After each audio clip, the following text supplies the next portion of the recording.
Vous êtes donc la première imam femme de France, mais vous n'étiez pas, on va dire, élevée pour faire ça. Non. Vous avez d'ailleurs travaillé dans les assurances avant. Qu'est-ce que vous êtes arrivé? Comment vous avez décidé un jour de devenir imam? En réalité, ça a été tout un cheminement. Je ne me suis pas réveillée un matin et je me suis dit j'ai envie de devenir imam. Et puis, durant mon enfance, j'ai jamais vu de femme imam. Donc, je n'ai aucun modèle de femme imam durant mon enfance, ma jeunesse.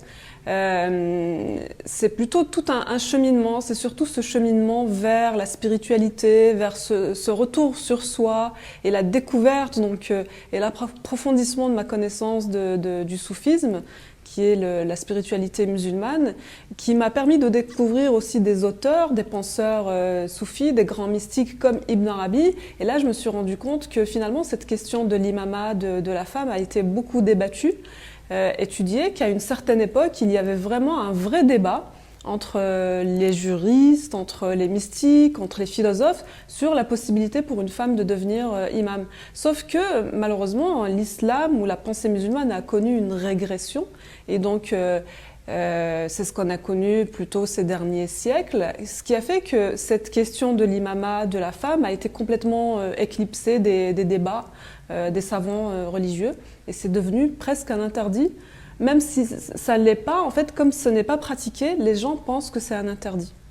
Et justement, vous êtes aussi devenu un peu un symbole, une femme qui ne porte pas le voile, je sais que vous entendez beaucoup ça, qui parle d'un islam libéral.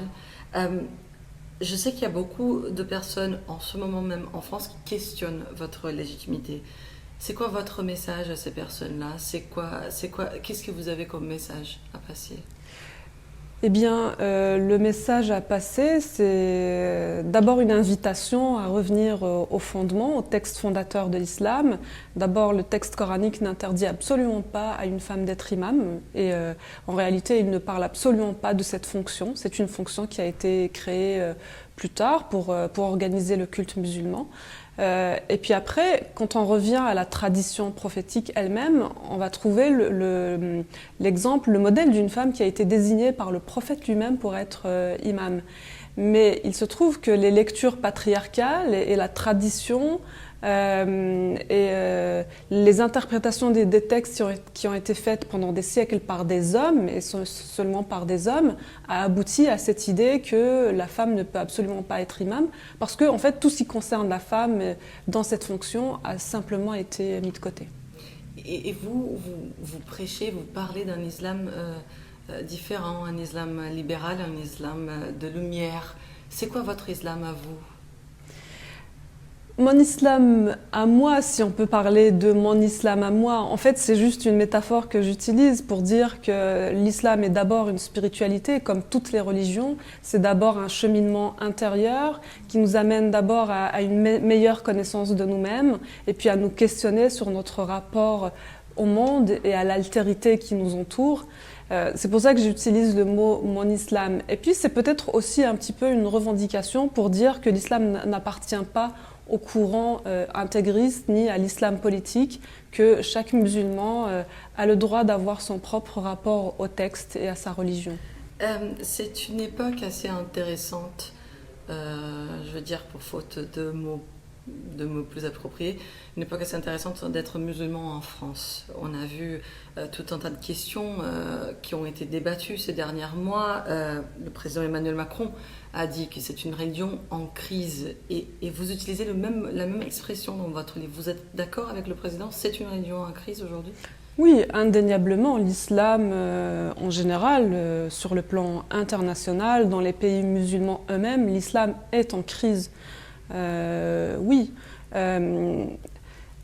Ceci dit, cette crise, je pense que c'est une invitation peut-être aussi à se mettre au travail, nous tous, enfin surtout les musulmans, pour aller redécouvrir les textes fondateurs, et puis quel est finalement le sens du message, parce que la crise, c'est une crise de sens. Donc finalement, je crois que cette crise, elle nous invite à revenir au sens fondateur de l'islam.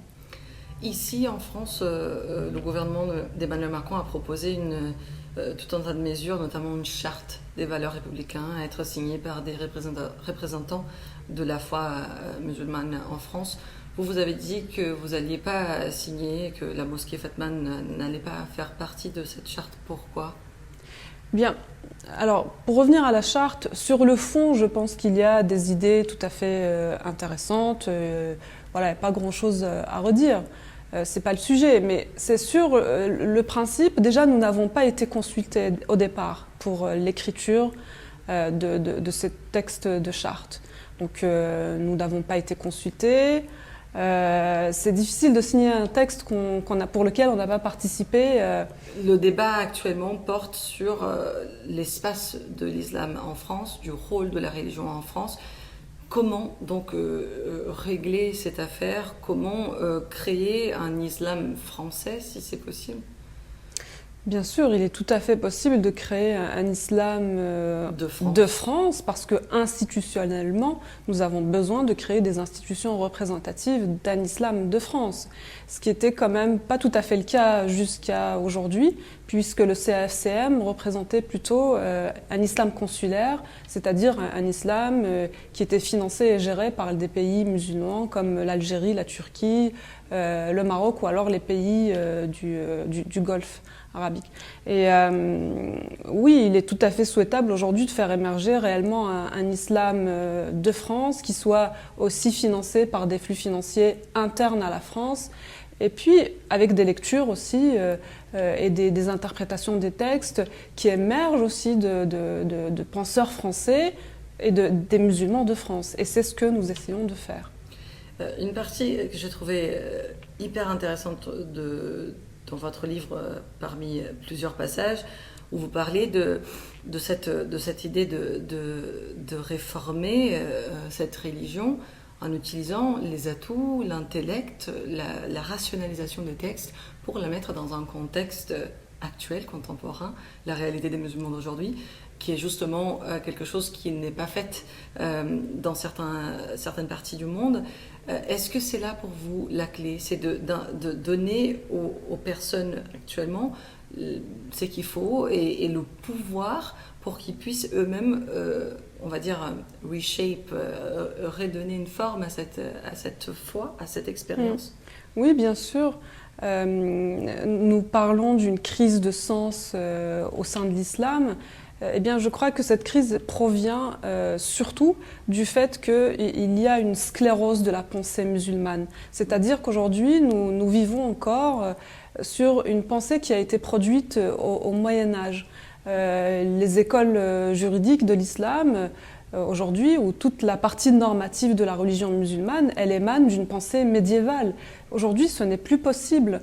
Et je crois que pour sortir de cette crise, effectivement, il faudrait que les musulmans se réapproprient encore une fois leurs textes et se donnent l'autorisation de les lire, de les interpréter avec les outils que nous avons aujourd'hui au XXIe siècle. J'ai une dernière question. Vous avez beaucoup parlé dans votre livre de l'amour. Et c'est vrai qu'actuellement, on n'associe pas forcément l'islam à l'amour. Est-ce que pour vous, c'est ça le retour aux sources? Oui, c'est revenir au texte et revenir à la sagesse qui se trouve dans ces textes. Et là, je cite les plus grands penseurs de la mystique musulmane, à quel point ils mettent au centre de la pensée musulmane, au centre du message de l'islam, cette idée de l'amour à tous les niveaux, au niveau divin, au niveau humain, dans toutes les relations. Et elle est décrite comme étant cette énergie qui est à l'origine de toute forme de vie. Oui, il faudrait vraiment faire redécouvrir ces textes-là et pour qu'on arrive à voir l'islam autrement et puis pour éduquer aussi les jeunes générations à une autre vision, à un autre rapport à la religion et donc à l'altérité. Rina Bahloul, première imam femme de France, merci beaucoup de nous avoir rejoints ici à Euronews. Merci à vous.